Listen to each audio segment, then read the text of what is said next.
This episode brought to you by Chime, the award-winning app and debit card that can save you money today.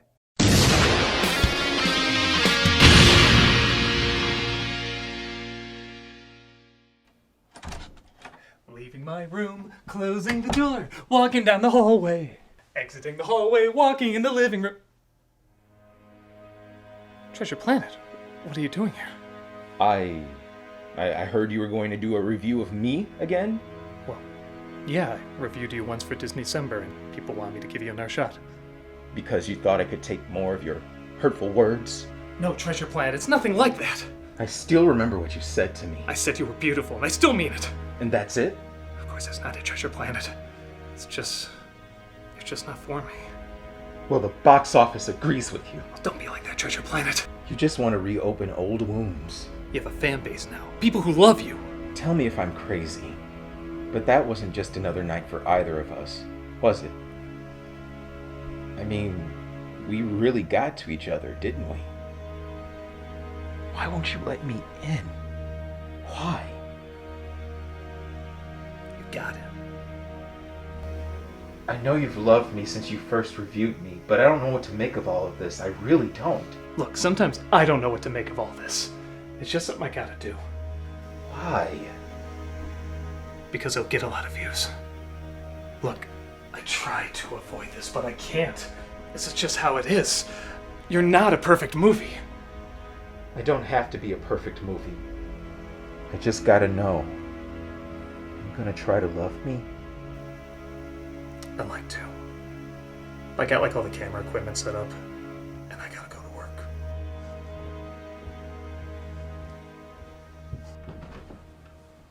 So I'm watching this again.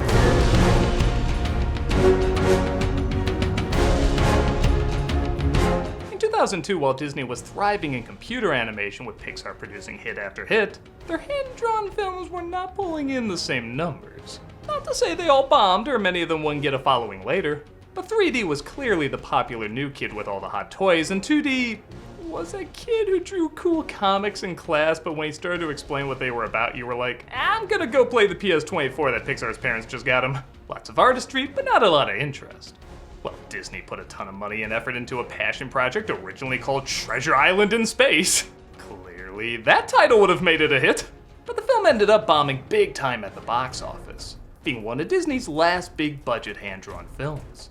The movie did get a following over time, and while I can't say it was a bad film, it's hard for me to say it worked as a whole.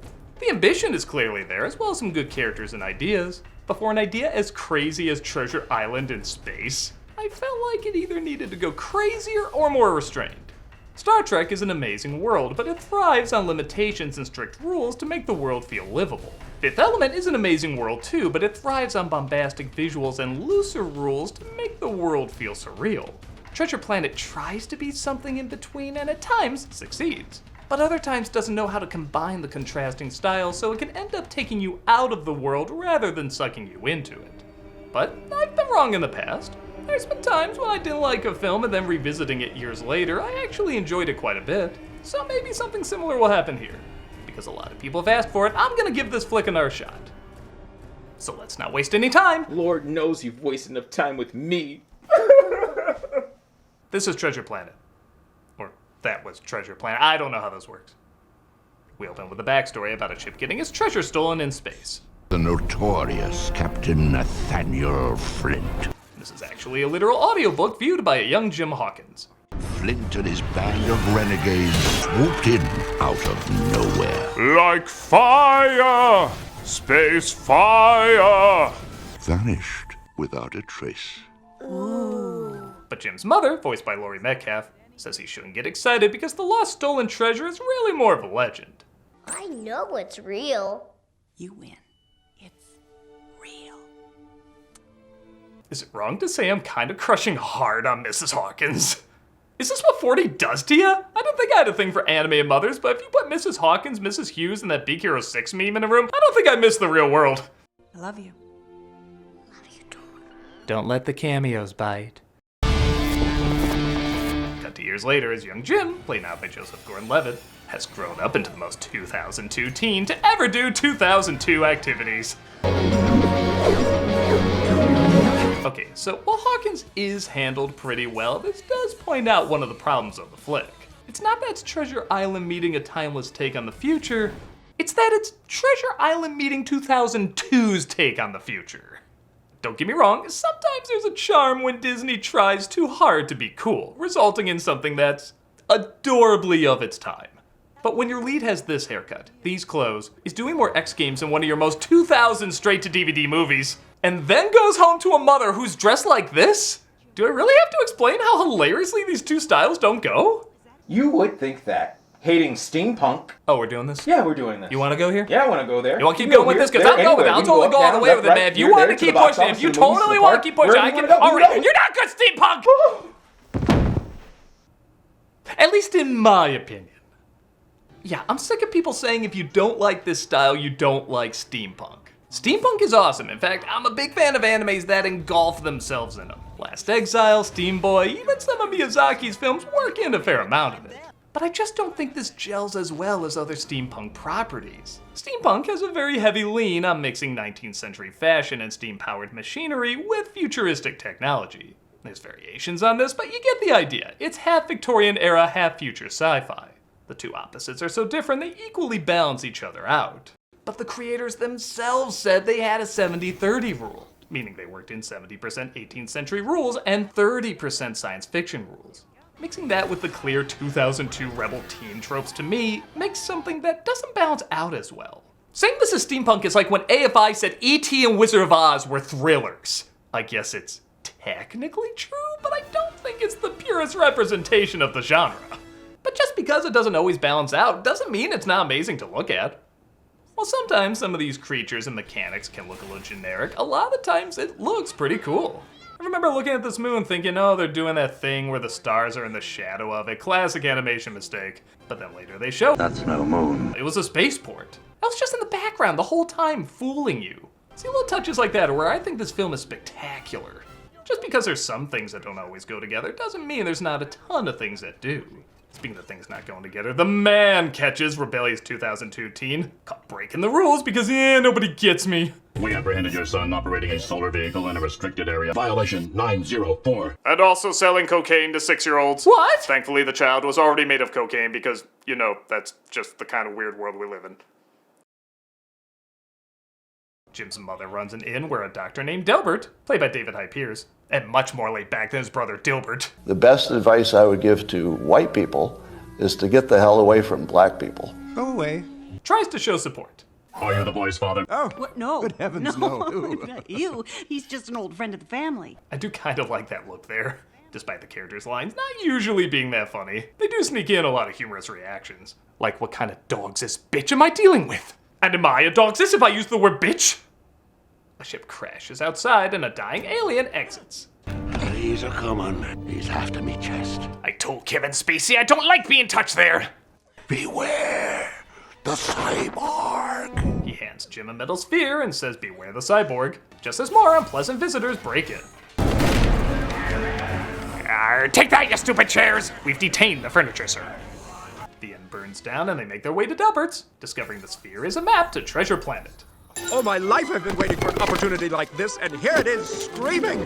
Go, Delbert! Go, Delbert! You have to get out more. That wasn't even a thing people in 02 did. That was the thing people in 92 did. Or 91, 90. I never knew anyone who did this. They make their way to the spaceport where Delbert finances an expedition to find the planet.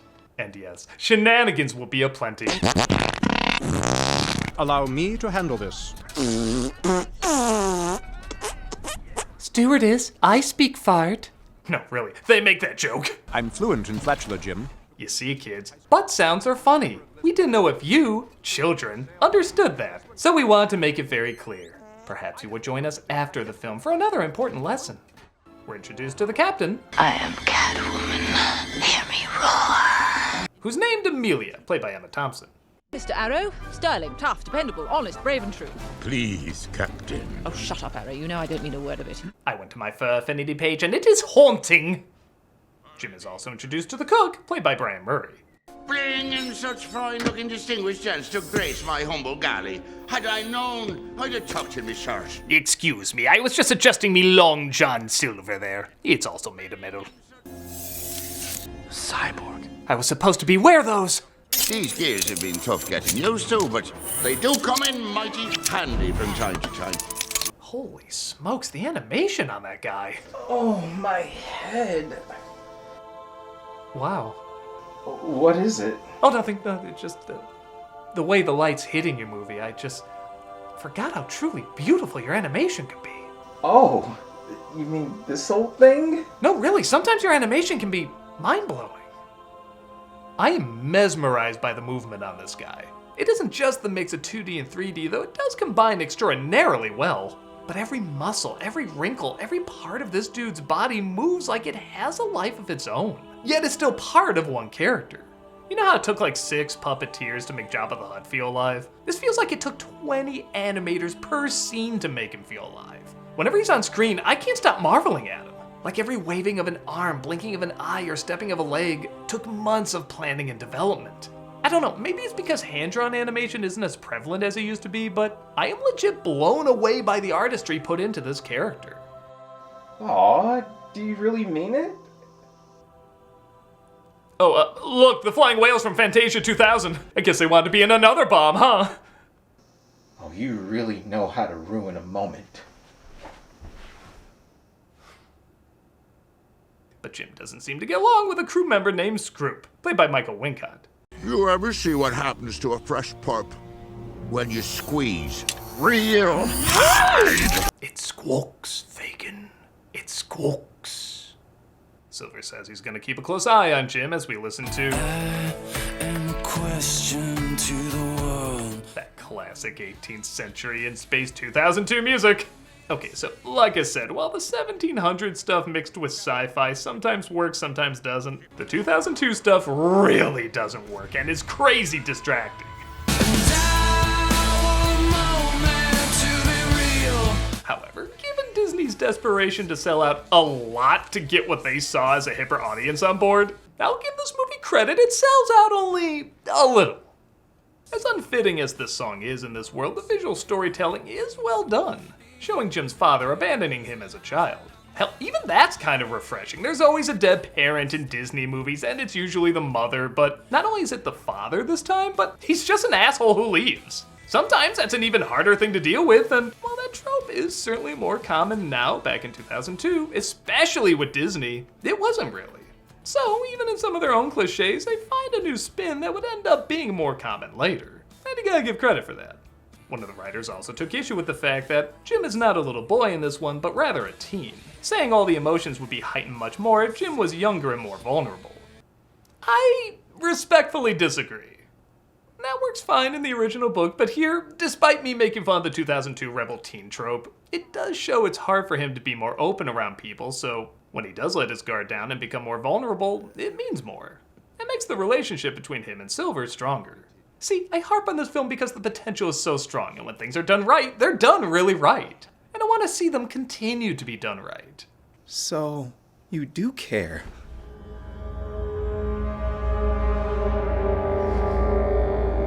We don't need him.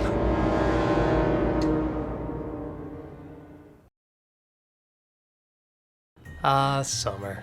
Nothing quite says barbecue or going to the beach like watching those first snowflakes drop. Summer should be fun and not financially stressful. With the Chime Secured Credit Builder Visa credit card, it's easy to start building credit with everyday purchases and regular on-time payments with no annual fees or interest. Look at those kids going July 4th retreat. Hey, does England have a 4th of July? Of course not.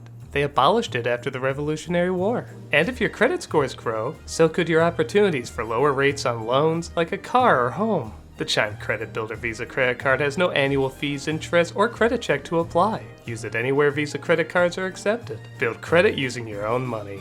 Look, there's Summer Claus, going down the chimney to reset your thermostat. Jerk. But you can get paid up to 2 days early with direct deposit. With a qualifying direct deposit, you can get access to your money sooner.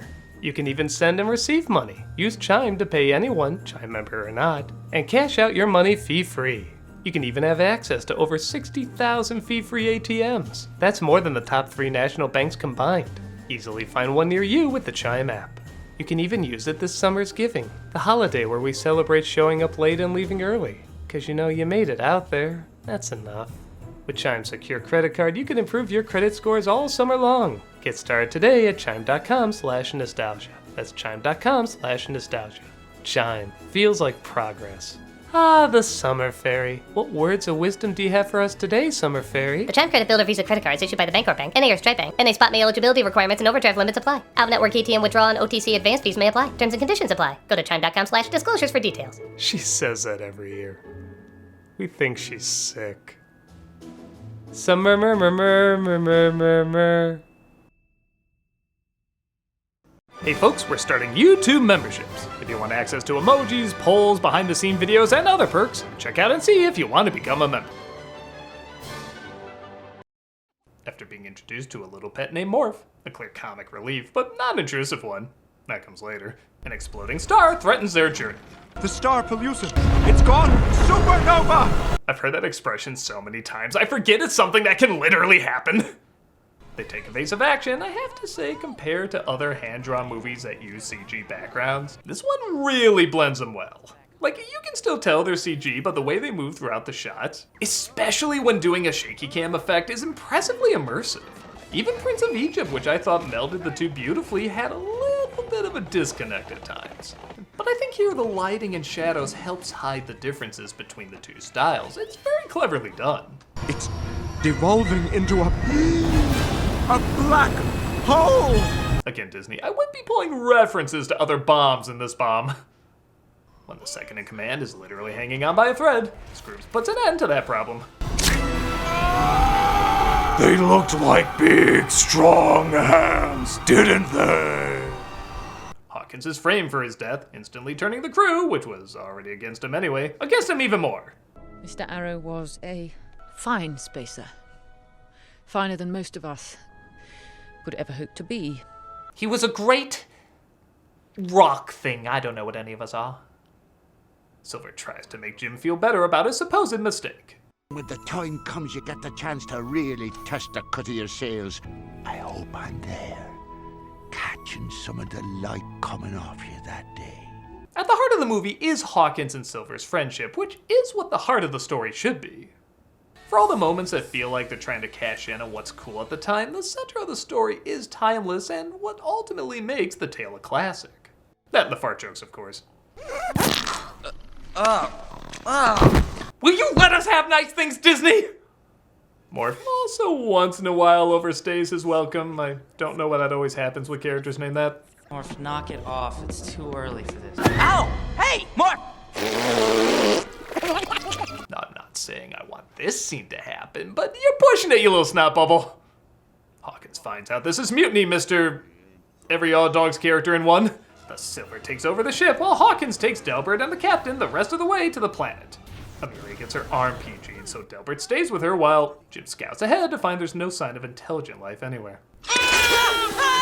Oh, this is fantastic! A carbon-based life form come to rescue me at last! Yeah, so, with 30 minutes left, they introduce their genie of the film, Ben, played by Martin Short Circuit. Solitude's fun! Don't get me wrong, for heaven's sakes, after 100 years, you go a little nuts! I mentioned before in my Aladdin review how delightfully risky it was to save Robin Williams for the middle of the film and not earlier. But the last third of a movie is really a weird choice. And I hate to say it, but with his humor, you could have waited even later. Pirates! Don't get me started on pirates! I don't like them! I feel bad saying that because I really like Martin Short. He's got crazy talent. But like a lot of comedians who go big most of the time, you have to know when to utilize them or they get on your nerves really quickly. I think he suffered from mood swings. Personally, I'm not a therapist in any way. But you let me know when I'm rambling. He's like Roboloff from Robos in 2. I can see how he's supposed to work, but they're trying way too hard with him. You're gonna have to stop talking. Huzzah! Oh, this is fantastic! Some things are good, like, again, mixing the 2D and 3D animation surprisingly works really well with him, I think because he's a machine. And every once in a while, there is a decent laugh. And you are? But I've watched this movie a few times to review, and every single time, I forget he's even in the film. To be fair, I guess it's better than wanting to forget your comic relief is in your movie, but I don't think that qualifies one being good either. Stop giving orders for a few milliseconds and lie still. Speaking of forgetting, and a very strange problem with the film, its focus on Hawkins and Silver is so good, I actually forget many of the side characters are even in it. Delbert and Amelia have a very sudden romance that, for me, feels rushed and sloppy. Again, 2002 romances were all about hating each other, but then one person gives a compliment, and suddenly, they're in love. How about drinks for the happy couple? We're not a couple. I feel like half of Delbert's character is being confused for being attached to someone else. Silver meets up with Hawkins thinking he has the map, unaware that Morph actually left it back on the ship. Oh, this poor old leg's downright snarky since that game attack we had in the galley. Nope, didn't catch any of that. Silver gives Hawkins a day to give the map back, so Hawkins returns to the ship to get the map back. When he returns, though, he sees Silver has taken his friends hostage. How does it work? He threatens the captain and Delbert if Jin doesn't show how it works. And I love Delbert nodding yes until he sees Amelia shaking no and he changes his mind. So Hawkins shows him the way. The loot of 1,000 worlds. We made it to Planet McDuck! And okay, I'm sorry to keep beating up on this flick, but the last third is really weak. First off, I don't want to treasure metal meatball or whatever this is. I want a treasure planet. Have there be trees, mountains, rivers, all made of gold and rubies. We got ships and whales floating in space. Don't tell me you can't do this. Go all out. If it seems too crazy, just use the thank you for smoking solution. One line of dialogue. Thank God we invented the, whatever device. Second, the lore behind the treasure isn't that strong. I think of something like One Piece or Goonies or, hell, even Disney's other pirate movies where the story of the treasure is just as interesting as the treasure itself. Because third, this is not an exciting place for a climax. Again, the technology around the animation is cool, but compared to what we've seen before, this place is very boring to look at. Even the planet on its own is very colorless and bland. This is supposed to be literally the big payoff, and for a film that seems to just make up its own rules, this is the moment where I really wanted that loose reality to go as crazy as possible. But again, to its credit, it keeps the heart of the movie on track. As the planet is set to explode after being discovered, and Silver and Hawkins' friendship is still the main focus. Last me for a boat! So much better than the edit where he shouts, "No!" The treasure is destroyed as the crew tries to escape the exploding planet. What do you need, Jim? Just some way to attach this. Time to pretend my opening scene was about more than just being cool!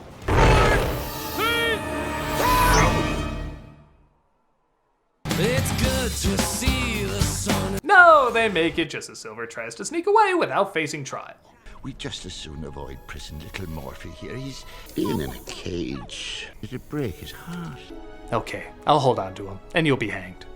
Also, if you're jailed in America for some reason, it might make you more popular. He lets Silver go, and Hawkins returns home with the little bit of treasure Silver had left. How is it even when I'm watching the movie I keep forgetting the robot is in it? Amelia and Delbert, I guess, had this happen. Dogs and cats living together, mass hysteria. Hawkins finally looks like a character who would exist in this world. His mother's hands look really weird for some reason, and we end on this horrifying image. Remember to see Shrek, or we'll kill you.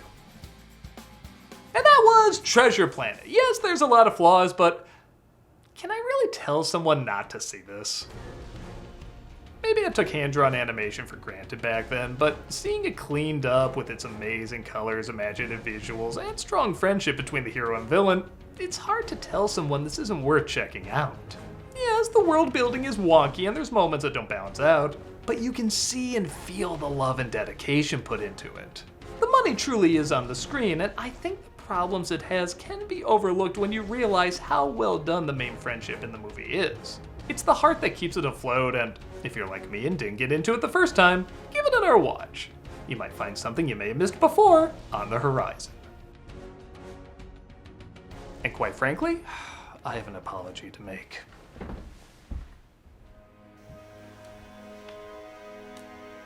I'm sorry. I had no idea how special and unique you were until you were gone. Really? Well, no, technically you had to come back and I had to see you again, but... That sounded really douchey. Really douchey. Oh, Treasure Planet. Will you give this fool just one more chance? Critic, Oh, I see. You're giving him a second chance, but not me. What's she doing here? Tune in next time for All My Lovers Are Disney Movies That Are Humans or Something, and It's Crazy. Go, Delbert! Go, Delbert! This month for Cameos for Charity, we're doing Red Cross. Whether it's providing blood, sending in volunteers, helping near or far with disasters big or small, Red Cross provides a number of different ways to save lives.